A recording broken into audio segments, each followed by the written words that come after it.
یوم عاشور اور محرم الحرام کے دیگر دنوں میں روزہ رکھنے کی فضیلت۔ محرم الحرام کا مہینہ قابل احترام اور عظمت والا مہینہ ہے۔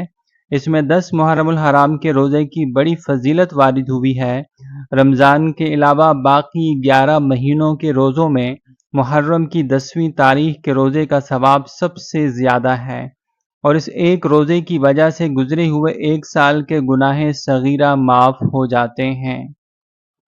اس کے ساتھ 9ویں یا 11ویں تاریخ کا روزہ رکھنا بھی مستحب ہے، اور یوم عاشور کے علاوہ اس پورے مہینے میں بھی روزے رکھنے کی فضیلت احادیث میں وارد ہوئی ہے، اور آپ صلی اللہ علیہ وعلی آلہ وسلم نے ماہ محرم میں روزہ رکھنے کی ترغیب دی ہے۔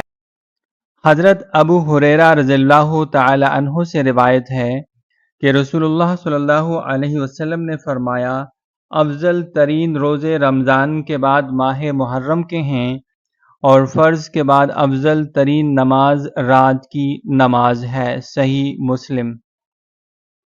اسی طرح حضرت عبداللہ بن عباس رضی اللہ تعالی عنہما سے روایت ہے کہ آپ صلی اللہ علیہ وعلی آلہ وصحبہ وسلم نے فرمایا، جو شخص یوم عرفہ کا روزہ رکھے گا تو اس کے 2 سال کے صغیرہ گناہوں کا کفارہ ہو جائے گا، اور جو شخص محرم کے مہینے میں ایک روزہ رکھے گا اس کو ہر روزے کے بدلے میں 30 روزوں کا ثواب ملے گا۔